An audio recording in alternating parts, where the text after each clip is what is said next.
Hi, I'm Sarah. We have already set our intentions and our prayers for this session, so enjoy and learn. I feel like I need to explain it a little more. Go ahead. Well, the simple explanation is that when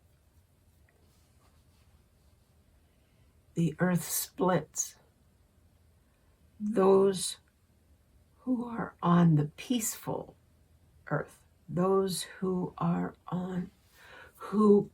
go with the split into a land of peace and harmony and plenty of love, those people will, to one degree or another, be recognizing the consciousness of every thing on that planet, down to the atoms of molecules.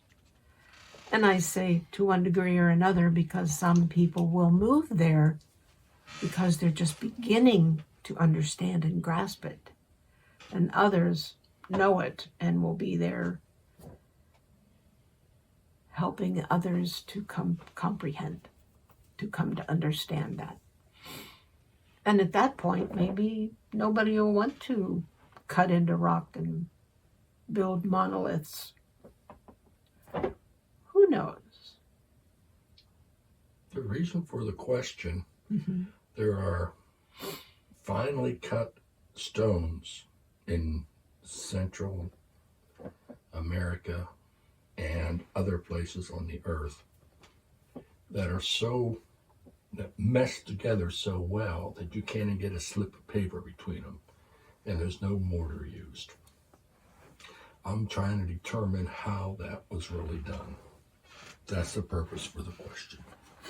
And also it'll give some indication of how the pyramids were built. Perhaps. That was the only reason for the question. I understand. We understand. They keep correcting me. The answer is something you already know. At least with those rock walls you're talking about. So you're reading my mind, huh? No, you are aware that the melding of those tremendous stones with no mortar, and they are so finely fitted that yes, there was sound involved, because that, I say that group of, when we say that group of people, it was a rather large group, not just a handful of people, already recognized the consciousness of sound waves, the consciousness of the rocks, the consciousness of each and every one who was involved. And they figured out how to achieve this. Now, the pyramids are something else. Sound was involved. But so were some, shall we say, assistance. There was some assistance by these so-called gods. And by the way, the pyramids were not built to be tombs per se. They were used as such after a period of your time. But that wasn't their original purpose in being constructed. As your history went on in your linear time, the original purpose was forgotten. And that's when they started using them as tombs. That's why there aren't a whole lot of royal mummies in there, in any of them. What was the original purpose? Is that something you can elaborate on? The gods. Are these gods or extraterrestrials? Extraterrestrials. At first, they recognized that the indigenous peoples there thought of them as gods, so they behaved that way. But again, they started losing that focus, that consideration of the peoples. Again, over long periods of your linear time. But in the beginning, yes, they helped, they assisted in the building of the pyramids because the people wanted to honor them as their gods, and it served the extraterrestrials' purpose in teaching them, in going into the mathematics of how they were constructed and what they could be used for, and the power generated that could be sent all over the globe and was utilized by many different peoples who also thought these original extraterrestrials were gods, different parts of the world. But like I said, things started to go south quickly. Boy, she's a stickler, isn't she? Nice what I put up with on a daily basis. How old is the Sphinx compared to the pyramids? Again, with the linear time. Yeah, were they constructed the same time? No. Okay. Which one, literally time-wise, was constructed first? The Sphinx went first. Based on linear time, how old is the Sphinx? About twice as old as the pyramids, maybe more. Who built the Sphinx? The Sphinx was constructed by a mix of other extraterrestrials who recognized that the indigenous peoples needed an outlet for what those people understood as who the extraterrestrials were. Not quite gods, but godlike. And the peoples there were fewer of them then, wanted to, like I say, acknowledge the benevolence of those ETs, extraterrestrials is too hard to say too many times in a sentence. So I will use your shortened version. It was more, and the Sphinx was an homage to these other ETs. But those ETs didn't stick around for thousands of years. They had other places to go, people to meet, things to do. Consequently, the concept of the Sphinx was, the original concept was forgotten by the succeeding generations of those people.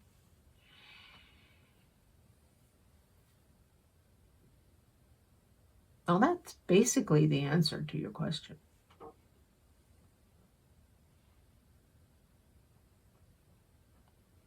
I suppose it was it being the Sphinx itself. The reason for its being was forgotten, as I said. Yes, I'm going to continue saying I. There's only one physical being here. Sometimes they can get argumentative. Yeah. Yes, you. Anyway, where was I? Oh. And even became a source of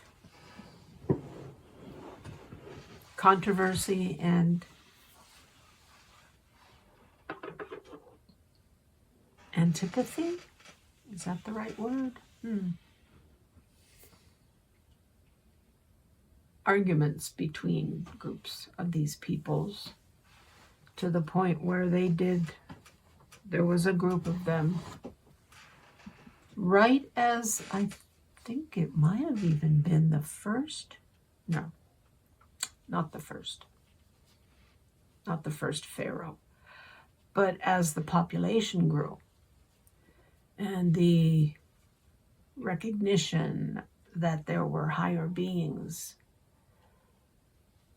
and much of the, not just technology, but the mathematics, the astronomy that the original ETs had, the second group of ETs that was thought of as gods. Okay. And who assisted in the construction of the pyramids. These lessons in physics and mathematics and astronomy and even geology, though all of that, as time went on, generation after generation, remembered less and less after the so-called gods left. And we're mingling with this, well, I shouldn't say mingling, because by then, this earlier existence of Egyptians, peoples, indigenous peoples in that area had, yes, there were various factions, shall we say, various groups. And it's difficult to say this in simple terms, but eventually there was enough fear left. Well, not left. Fear had accumulated to the point where there was infighting amongst these, to you, ancient peoples. And there was a group of them destroyed the visage of the Sphinx, feeling they believed that it represented wrong thinking, that it represented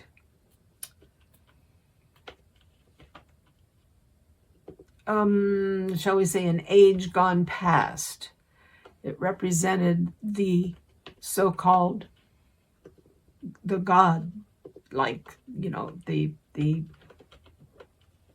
assistants, the ETs that were thought of as gods. There were enough of them that believed that they were false gods, and so they didn't want anything there. You mean they did not want the image that was present? face? Yes, the face that was on the Sphinx originally. Okay. Your historians believe that it was the first or the early pharaohs who were against that visage and had it destroyed. They might have encouraged that sort of thinking. and let the people rise up and cause destruction. So in a way, I guess you could say they did. Your historians aren't that far off the truth. But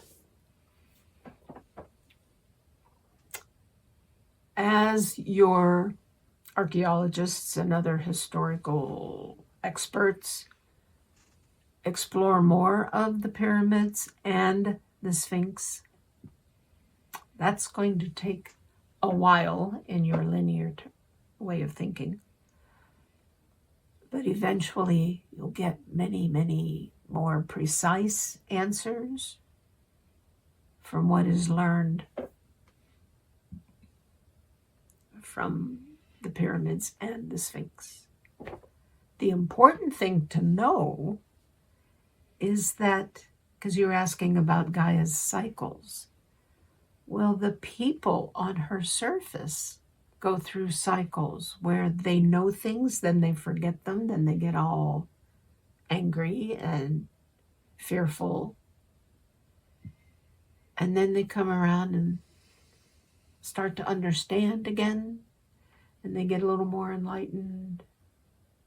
And then your linear time stretches out and generations forget and they get all angry. And okay, so there are cycles on Gaia of everything on her surface and underneath. And fortunately, this is a time of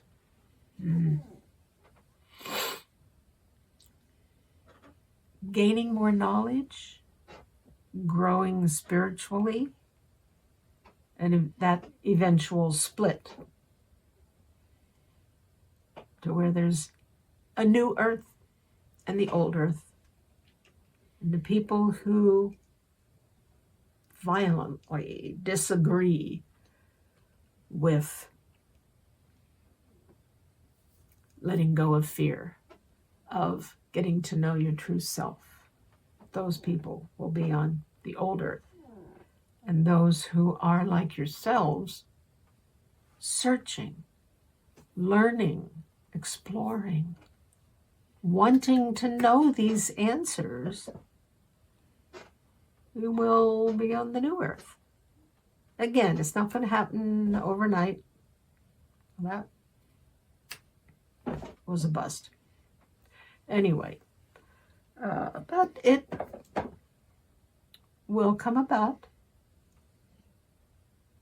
I would say that you're on the precipice.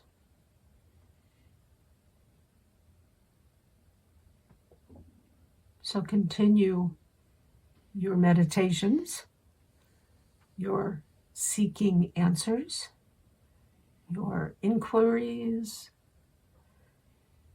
your opening up to the value every being of humanity on this planet has. You may not agree with their thinking, their methodology, their belief systems, but they are valuable in and of themselves, or they wouldn't have come into existence. They wouldn't be on your planet. They're playing their part in coming to this split, in coming to the new, I was going to say new age. I think the new age has already begun. But the new earth, which will be a physical transformation in your very near future. Well, I say very near, but like I said, that's not tomorrow. Since your time is linear, I will say, just think of the time as now. Now. This is it.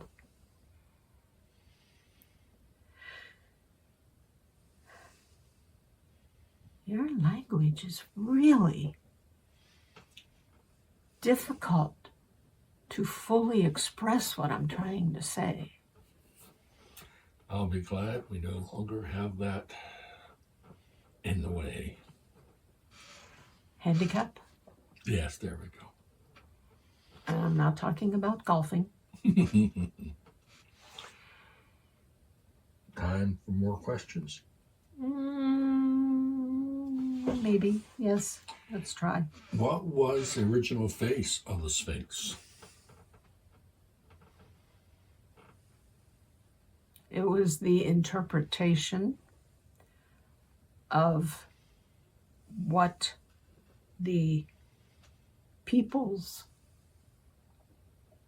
saw when they looked at the ETs that were assisting them. And it varied because, as you know, individual humans perceive things differently. So it took some time for an agreement to be reached on how to present that visage. And it still wasn't a perfect expression of the visage, because just like you humans, you all have face, head, hopefully hair sometimes, eyes, nose, mouth, ears, chin most of the time. Each ET, whoever visited with or instructed or had anything to do with those early peoples, their visage actually varied as much as humanity's. Oh, okay. And so that's why there were so many. They finally agreed on a small enough group of talented sculptors who were able to plan what they wanted the visage to look like. And then they created it. And about the same time as when those particular ETs bid adieu to those people. So it was even more important to them to have a representation.